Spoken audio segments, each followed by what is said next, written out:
Agama itu bukan sekedar nama, agama itu bukan status, tapi agama itu perilaku loh Pak. Banyak orang yang pandai baca Quran, bukan sekedar pandai, hatam dia. Bahkan mohon maaf ada yang hafid, tapi kadang-kadang sama bapaknya bentak-bentak, sama ibunya kurang ajar. Rasulullah jadi Nabi Muhammad diangkat jadi Rasul, tugasnya cuma menyebarkan firman Allah yaitu Al-Quran Pak. Sehingga seorang ulama Syekh Imam Abu Lais ratusan tahun dulu dari Baghdad pernah nyinggung, dulu Islam belum besar, dulu Islam belum sebanyak ini pengikutnya. Qara'tumul Qur'an walam ta'malu bih, kata beliau. Apa? Besok Islam kalau sudah besar, banyak pengikutnya, kata beliau, qara'tumul Qur'an walam ta'malu bih. Banyak umat Islam yang pandai baca Al-Qur'an, tapi Al-Qur'annya diinjak-injak, ajarannya ditinggalin. Dan cinta kepada Nabi Muhammad yang hakiki Pak, yang hakikatnya, cinta yang sebenar-benarnya kepada Rasulullah, bukan sekedar sholawat, bukan sekedar maulidan, bukan sekedar ziarah ke makam Nabi, tapi cinta yang hakiki kepada Rasulullah, menjalankan ajarannya dalam hidup ini. Karena sekarang orang banyak yang ngaku cinta Nabi, cinta Rasul, tapi ajarannya ditinggalin itu Pak.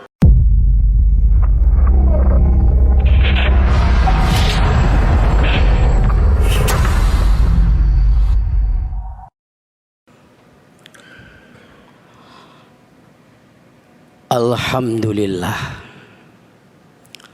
alhamdulillahilladzi amarona bitaqwa wal istiqamah. Asyhadu an la ilaha illallah wahdahu la syarikalah, al malikul haqqul mubin, wa asyhadu anna muhammadan abduhu wa rasuluh shadiqul wa'dul amin. Allahumma salli wa sallim ala nabiyyina Muhammadin wa ala alihi wa ashabihi ajma'in, amma ba'du. Faya ibadallah, usikum wa nafsi bitaqwallahi la'allakum tuflihun. Faqad qala Allah ta'ala fi kitabihil karim, a'udzu billahi minasyaitonir rajim, bismillahirrahmanirrahim. Laqad kana lakum fi rasulillahi uswatun hasanah liman kana yarjullaha wal yawmal akhirah wa dzakarallaha katsira. Wa qala Nabi sallallahu alaihi wasallam, la yu'minu ahadukum hatta akuna ahabba ilaihi mi walidihi wa walidihi wan nasi ajma'in.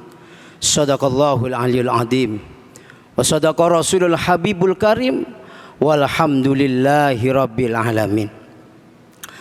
Ma'asyiral muslimin, bapak, saudara, jamaah sholatul Jum'ah yang dimuliakan Allah, yang dirahmati Allah, serta yang saya hormati. Segala puji dan syukur kita panjatkan ke hadirat Allah subhanahu wa ta'ala. Sholawat serta salam sejahtera semoga selalu tercurahkan kepada junjungan kita bersama baginda Nabi Muhammad sallallahu alaihi wasallam beserta keluarga, sahabat dan para pengikutnya yang istiqomah hingga yaumil akhir. Ma'asyiral muslimin jamaah sholatul Jum'ah rahimakumullah, marilah sama-sama kita tingkatkan takwa kita ke hadirat Allah subhanahu wa ta'ala dengan sebenar-benarnya takwa, yaitu menjalankan perintahnya dan mau meninggalkan larangannya. Ma'asyiral muslimin, alhamdulillah tidak terasa di tahun Hijriah saat ini kita sudah berada di bulan Rabiul Awal, tepatnya tanggal 8 Rabiul Awal. Tentu harapan kita kepada Allah, mudah-mudahan di bulan Rabiul Awal ini Allah masih memberikan berbagai macam nikmat kepada kita, khususnya nikmat sehat, nikmat umur panjang dan nikmat murah rezeki, agar ibadah kita khusyuk dan istiqomah. Amin ya robbal. Dan kita minta kepada Allah, ya Rabb, mudah-mudahan segala macam wabah penyakit dibersihkan oleh Allah Bapak, agar kita bisa hidup normal kembali. Alhamdulillah saat ini kita bisa ibadah sudah mulai new normal. Biasanya jarang-jarang, sekarang sudah mulai berdekatan. Syariat Islam sudah berjalan. Amin ya robbal. Ma'asyiral muslimin, berbicara bulan Rabiul Awal. Bulan Rabiul Awal itu bagi umat Islam adalah bulan yang sangat istimewa, Pak. Kenapa? Karena di bulan Rabiul Awal junjungan umat Islam yaitu baginda Nabi Muhammad SAW dilahirkan. Saya yakin semua umat Islam se-Indonesia, mau Islam namanya apapun, pasti cinta kepada Nabi Muhammad SAW. Saya yakin, Pak. Namun cara mengungkapkan rasa cinta itu, ekspresi ungkapan rasa cinta itu yang berbeda-beda. Yang sekarang ini kita kadang-kadang dipecah lewat itu, Pak.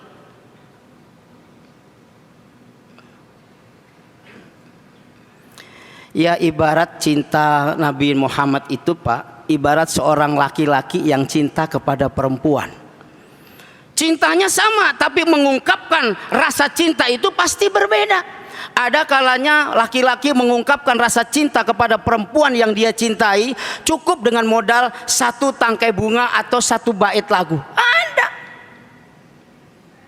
Tapi ada yang mengungkapkan rasa cinta sedikit modal, Pak. Dia berikan kado atau hadiah untuk orang yang dia cintai. Ada.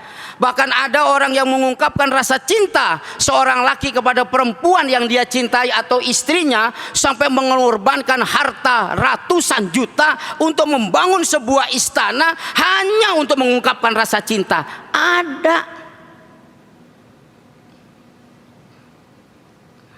Sama dengan kita cinta kepada Nabi Muhammad, kepada Rasulullah.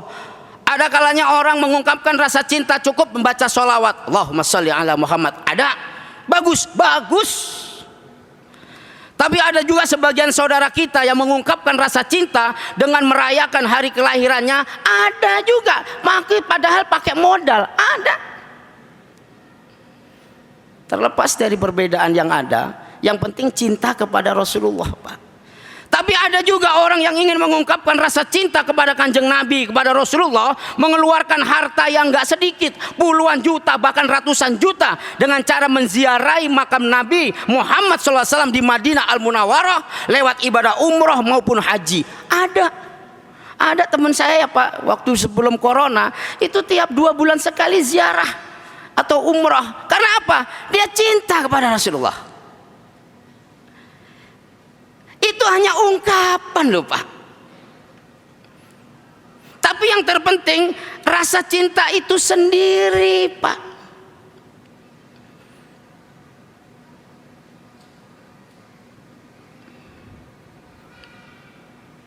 Dan cinta kepada Nabi Muhammad yang hakiki, Pak, yang hakikatnya, cinta yang sebenar-benarnya kepada Rasulullah, bukan sekedar sholawat, bukan sekedar maulidan, bukan sekedar ziarah ke makam Nabi, tapi cinta yang hakiki kepada Rasulullah, menjalankan ajarannya dalam hidup ini. Karena sekarang orang banyak yang ngaku cinta Nabi, cinta Rasul, tapi ajarannya ditinggalin itu, Pak.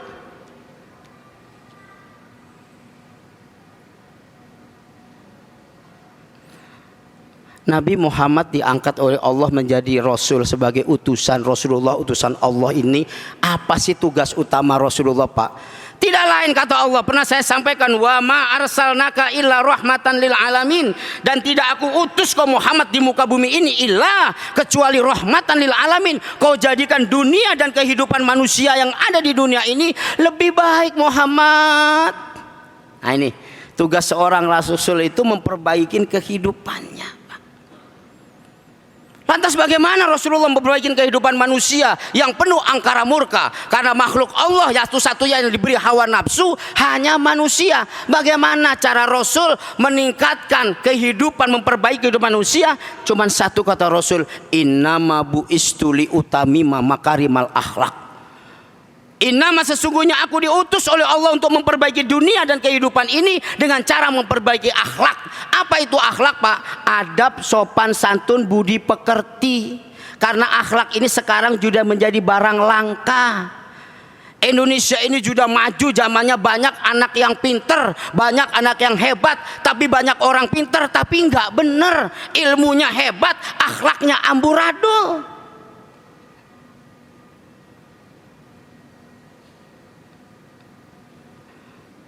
Rasul ngajarin, wahai umatku, sayangi bapak ibumu. Anak sekarang pinter-pinter pak, orang tua itu dibenci, dibentak-bentak.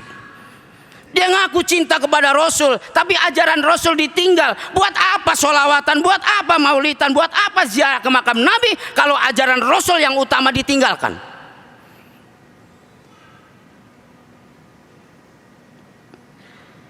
Saya ingin menyikapin berita viral beberapa bulan kemarin pak. Ada anak hanya urusan rebutan harta warisan dengan orang tuanya, sampai emak bapaknya dijebloskan penjara, dituntut miliaran rupiah. Bapak saudara boleh browsing di Google atau YouTube, kasusnya masih berjalan. Banyak itu pak. Saya kasih contoh kasus 2 aja. Ada ibu namanya Ibu Daminah dari Banyu Asin, Sumatera Selatan. Dia umur 79 tahun.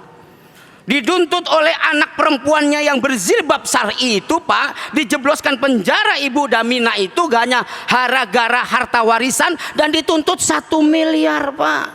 Anak sekarang tuh pinter-pinter.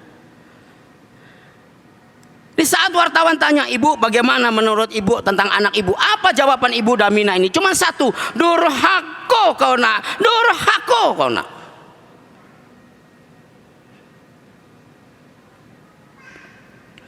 Ada yang lebih viral pak, namanya Bapak Kuswara dari Jawa Barat, tepatnya daerah Bandung. Umur 85 tahun, ini sepuh pak. Hanya gara-gara harta warisan, 3 anaknya perempuan yang jilbabnya syar'i tadi pak, menjebloskan bapaknya di penjara dan dituntut 3 miliar. Anak yang pertama yang namanya Masito, boleh bapak browsing. Itu dia disekolahkan sampai menjadi sarjana hukum, jadi pengacara. Dia yang lebih getol nuntut bapaknya miliaran dan jebloskan penjara. Namun kasus baru berjalan, ini Masito anak pertama yang nuntut bapaknya meninggal. Bahasa medis gagal jantung. Kalau bahasa agama itu ajab dari Allah pak, kalau bahasa kita kualat itu.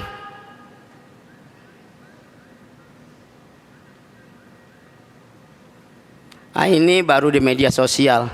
Sang khotib kesempatan ada kasus yang sama. Suatu saat sang khotib mendapat panggilan ceramah di luar Jakarta, tepatnya di daerah Gunung Sindur sana, Bogor. Saat dijemput oleh panitia di dalam mobil, sang khotib bilang, Ustadz, ada jamaah kami yang sangat care kepada masjid kami, peduli apa aja kegiatan masjid kami, sekarang diusir sama anaknya gara-gara harta warisan. Ntar saya temuin Pak Ustadz di masjid ya. Namun di saat beberapa bulan setelah bapaknya diusir, sampai tidur di masjid itu pak, anaknya kena stroke, nggak bisa ngapa-ngapain, hanya berbaring di ranjang. Sekali lagi bahasa medis stroke, kalau bahasa agama ajab dari Allah itu pak. Begitu ketemu saya tanya, Ji, ya Ustadz gimana? Diem dia pak.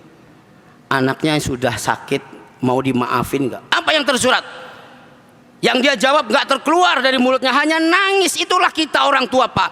Sampai apapun disakiti sama anak, di saat anak kena musibah, orang tua nangis.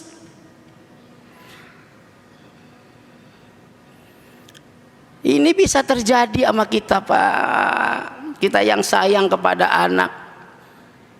Kalau anak nggak kita bekelin agama, tidak agama morat marit, agama. Kita hanya sayang anak kita, kita jor dengan harta, kita belikan HP, sehingga anak kita sekarang dipeluk oleh namanya dunia dia sendiri, game online. Awas loh pak. Anak kalau sudah main game online, mulutnya kotor, otaknya kotor, suatu saat kita yang sayang kepada orang tua akan dikurang ajarin seperti ya kisah tadi.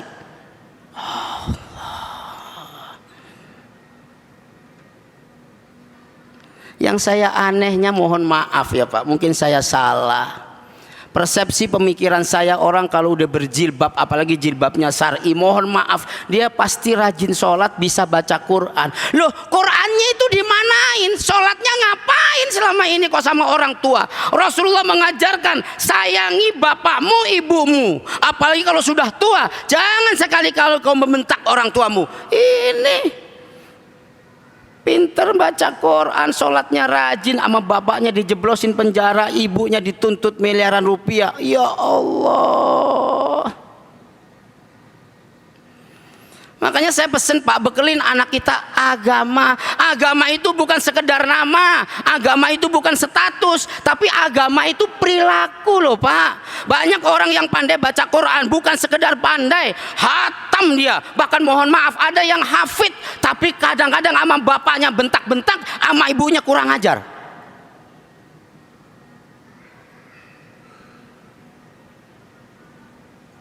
Rasulullah jadi Nabi Muhammad diangkat jadi Rasul, tugasnya cuma menyebarkan firman Allah yaitu Al-Quran Pak. Sehingga seorang ulama Syekh Imam Abu Lais ratusan tahun dulu dari Baghdad pernah nyinggung, dulu Islam belum besar, dulu Islam belum sebanyak ini pengikutnya. Qara'tumul Qur'an walam ta'malu bih, kata beliau. Apa? Besok Islam kalau sudah besar, banyak pengikutnya, kata beliau, qara'tumul Qur'an walam ta'malu bih. Banyak umat Islam yang pandai baca Al-Qur'an, tapi Al-Qur'annya diinjak-injak, ajarannya ditinggalin. Ajaran Nabi Muhammad apa sih Pak? Di Quran dibilang wa'budullaha wa la tusyriku bihi syai'an wa bil walidaini ihsana. Sampai Rasulullah bilang ridallah ridha walidain wa sukhtullah sukhti walidain. Itu kan sangat hebat ajaran Pak. Wa'budullah, ajaran Rasul, sembahlah Tuhanmu Allah, jangan kau menduakan selain Allah. Kalau saat normal Pak, kita bisa dekat dengan Allah. Tapi kalau saat nggak normal, mohon maaf, di saat ada wabah penyakit kemarin, berapa banyak iman kita yang sudah beralih Pak, sampai takut datang ke masjid, sampai takut dengan Allah.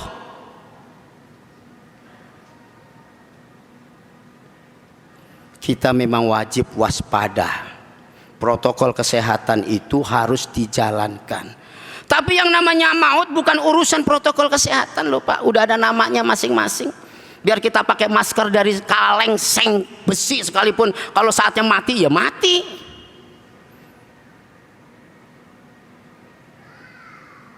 Tapi berapa banyak dari kita Pak, di saat ekonomi kita kemarin kena corona goyang, kita minta kepada selain Allah, ya Rabb. Gak jadi masalah, begitu selesai dengar khutbah ini, kembali kita kepada Allah. La ilaha illallah artinya tidak ada Tuhan kecuali Allah. Maknanya Pak, tidak ada yang bisa memberikan hidup manusia kecuali Allah, tidak ada yang bisa memberikan rezeki manusia kecuali Allah, dan tidak ada yang bisa mematikan manusia kecuali Allah. Wa'budullaha wa la tusyriku bihi syai'an wa bil walidaini ihsana. Kata Allah yang disampaikan Kanjeng Nabi Pak, sayangi ibu bapakmu. Ngaku cinta Nabi, demen baca sholawat, rajin maulidan, demen ziarah ke makam Nabi, tapi Rasulullah mengajarkan sayangi bapak ibumu. Kok bapaknya dibentak-bentak, ibunya diomelin? Ini kan cinta yang bohong Pak. Gak bedanya di saat Rasul bilang tebarkanlah salam, artinya salam, assalamualaikum warahmatullahi wabarakatuh, mudah-mudahan kamu selamat, rahmat, memberikan kebaikan, wabarakatuh, dan keberkahan. Maknanya tebarkanlah kebaikan. Ini teman kita nggak bisa makan, nggak punya duit, kerjaannya cuma assalamualaikum, kasih duit, baru salam yang bermakna.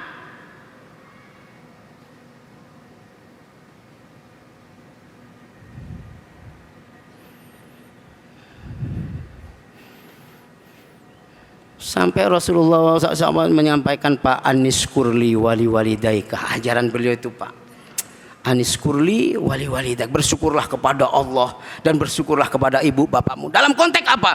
Ridho Allah, ridho walidain. Ridhonya Allah itu disebabkan ridhonya orang tua loh Pak. Kita bisa usaha di Jakarta, dulu di kampung apa sih usaha kita? Kita usaha ke Jakarta, kita nggak tahu orang tua itu sampai bangun malam doain kita kan nggak tahu.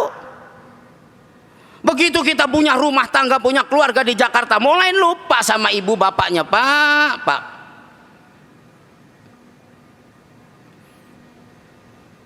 Tambah lagi mahabbah, cinta kita kepada istri, anak melebihi rasa cinta kita kepada orang tua. Mulailah kita ada sedikit lupa, bahkan kurang ajar kepada orang tua. Saya tugasnya mau balik cuman ngingetin kok.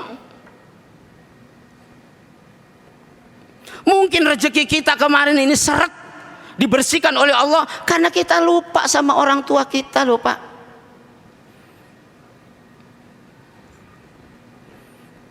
Ridho Allah, ridho walidain. Kadang-kadang kita lebih sibuk ziarah. Ziarah itu maknanya berkunjung. Ziarah ke syekh sana, ulama sana, ustadz sana, kiai sana, habaib sana. Emak bapaknya yang deket aja nggak pernah didatengin. Pantanya padahal pintu surga yang mutlak kelihatan itu adalah orang tua loh Pak. Di saat sekarang ekonomi kita ini sedang susah, rumah tangga kita sedang goyah, nggak usah banyak ngomong, datang ke orang tua. Nggak usah ngomong, orang tua udah tahu apa yang dirasa. Karena orang tua itu adanya rasa Pak. Beda dengan kita. Sekarang kita jadi orang tua, dulu kan kita anak-anak juga Pak. Kalau kita lupa sama emak bapak kita, suatu saat anak kita juga lupa sama kita. Cinta yang hakiki kepada Rasulullah selain baca sholawat, ya ada yang menjalankan maulidnya, ada yang berziarah ke makamnya. Tapi cinta yang hakiki menjalankan ajaran, karena Rasul Nabi Muhammad diutus oleh Allah menjadi Rasul. Tugasnya itu Pak. Sampai ada yang supaya keadaan kemarin waktu pandemi susah, tetangga kita Pak, kita punya rezeki, ada yang lupa. Ya harapan saya mudah-mudahan yang duduk di tempat ini ekonominya dikembalikan normal kembali oleh Allah, diberikan murah rezeki agar bisa berbicara banyak. Nah inilah apa yang saya kisahkan tadi Pak. Anak yang kurang ajar gara-gara harta warisan itu Pak, bisa terjadi sama kita kalau kita sendiri nggak bisa bekelin anak kita dengan agama. Kita kadang-kadang kerja seminggu, Senin sampai Jumat, giliran Sabtu sama Minggu aja kita sibuk dengan hobi kita. Anak itu loh Pak nggak diurus. Ngomong cari makan buat anak, tapi nggak pernah makan berdua jalan-jalan sama anak. Kalau kita nggak rangkul anak kita, sekarang di dunia jangankan ngomong narkoba loh Pak, baru game online ada saya udah ngeri, apalagi narkoba kalau saya bahas. Allah, sibuk hobi, kalau nggak mancing mandiin burung, anak aja nggak pernah dimandiin. Jangan, saya cuma mengingatkan Pak, sayangi anak kita agar anak kita suatu saat kita udah rentah akan sayang kepada kita. Subhanallah. Harapan kita mudah-mudahan ya Pak, mudah-mudahan anak-anak kita menjadi anak-anak yang soleh soleha, anak-anak yang sayang kepada kita Pak. Suatu saat kita umur 60 lebih udah nggak berdaya, anak kita akan yang membantu kita. Inilah sedikit khutbah yang bisa saya sampaikan. Mudah-mudahan dari yang sedikit ini ada manfaatnya bagi kita semua ya Pak, sehingga hidup kita ini berguna baik bagi diri sendiri maupun bagi orang lain. Itu yang terpenting. Orang yang baik itu yang bermanfaat bagi banyak orang, sehingga dia mendapatkan fid dunya hasanah wa fil akhirati hasanah. Barakallahu li wa lakum fil hadim wa nafa'ani wa iyyakum bima fihi minal ayati wa dzikril hakim wa taqabbala minni wa minkum tilawatahu innahu was-sami'ul alim.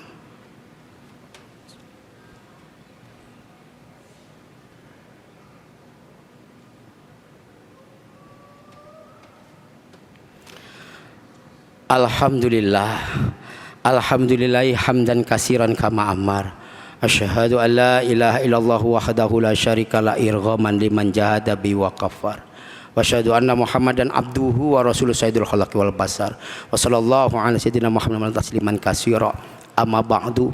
Faya ayyuhal hadirun ittaqullaha haqqa tuqati wa la tamutunna illa wa antum muslimun. Wa qala Allah ta'ala fi kitabihil karim, a'udzu billahi minasyaitonir rajim.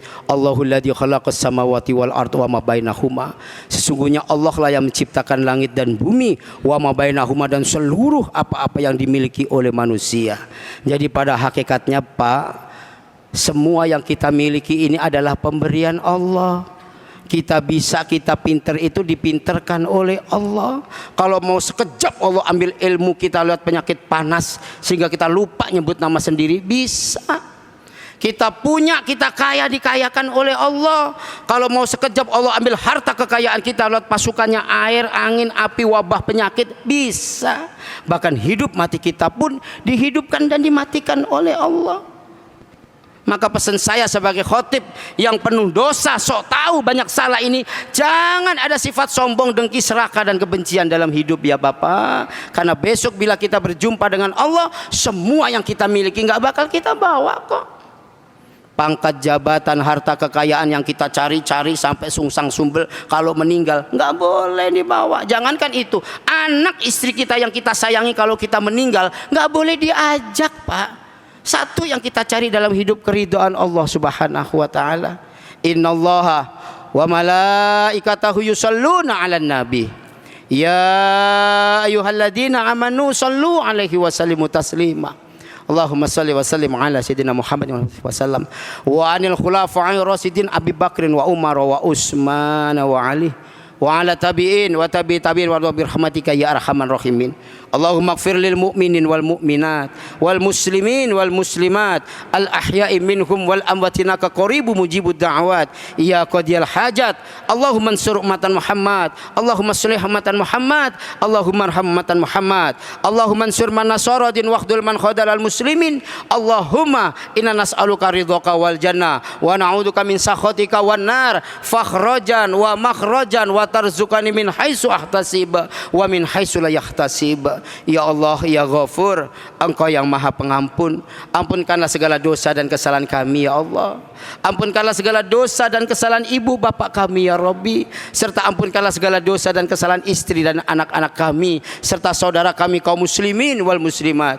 Ya Allah, Engkau yang Maha memudahkan segala urusan. Mudahkanlah urusan kami dalam mencari rezekimu ya Allah, sehingga dengan rezekimu kami bisa membalas budi kedua orang tua kami ya Rabb. Bahkan hanya dengan rezekimu ya Rabbi kami bisa membahagiakan istri dan anak-anak kami. Kami bisa membantu orang-orang yang memerlukan bantuan kami. Allahumma kfina bihalalika an haramika bifadlika aman siwak ya Rabb. Limpahkan rezeki yang halal pada jamaah Jumat kami, jauhkan dari rezeki yang haram bifadlika aman siwak. Mudahkanlah jamaah Jumat kami membayar hutang-hutangnya ya Allah, agar ibadahnya khusyuk dan istiqomah. Rabbana atina fid dunya hasanah wa fil akhirati hasanah wa qina adzabannar. Walhamdulillahi rabbil alamin. Ibadallah, innallaha ya'muru bil adli wal ihsan wa ita'idil qurba wa yanha 'anil fahsya'i wal munkar wal baghi ya'idukum la'allakum tadhakkarun. Udzukum yakurkum was'aluhu min fadli wa'atikum wa la zikrullahi akbar. Assalamualaikum warahmatullahi wabarakatuh. Teman-teman sekalian, apa yang teman-teman baca di sini yang baru tulisannya itulah Baitul Mal. Apa itu? Nah, inilah salah satu inovasi yang dilakukan oleh Masjid Fathahillah Blok B Tanah Abang. Apa itu inovasinya? Selama ini udah ngebantu kita semua, udah ngebantu zakat, fitrah, malnya semua udah. Santunan sama duafa juga udah, semua udah beres. Tapi sekarang diperbaiki manajemennya ala Rasul gitu loh. Ya, jadi ada Baitul Mal, bukan cuman memikirkan yang singkat, yang to the point, kasih makan selesai, tapi bagaimana ini memberikan kail kepada lingkungan, dan ini yang membuat makmur. Ini sebuah percontohan teman-teman. Mari kita support, mari kita dukung. Kenapa? Karena masjid-masjid lain sudah ada beberapa ya yang menjadi contoh, dan ini menjadi contoh kepada masjid yang lain untuk menjadikan kemarin studi banding. Baitul Mal inilah konsep ala Rasul. Jadi dikelola dengan baik semua zakat, infak, sedekah dari jamaah untuk kemaslahatan umat. Mari kita dukung, kita support. Sebisa kita, yang punya baju ngasih baju, tapi jangan yang bekas dong. Capek baju bekas mulu. Milihin aja udah gatel tangan. Begitulah orang-orang kita sekarang, mau sedekahnya yang jelek. Baju baru kalau mau sedekah. Ya, begitu juga keuangan. Jangan cuma sisa-sisa doang, tapi sisihkan untuk Allah Subhanahu wa taala. Dan salah satunya adalah Baitul Mal Masjid Fathahillah Blok B Tanah Abang. Assalamualaikum warahmatullahi wabarakatuh.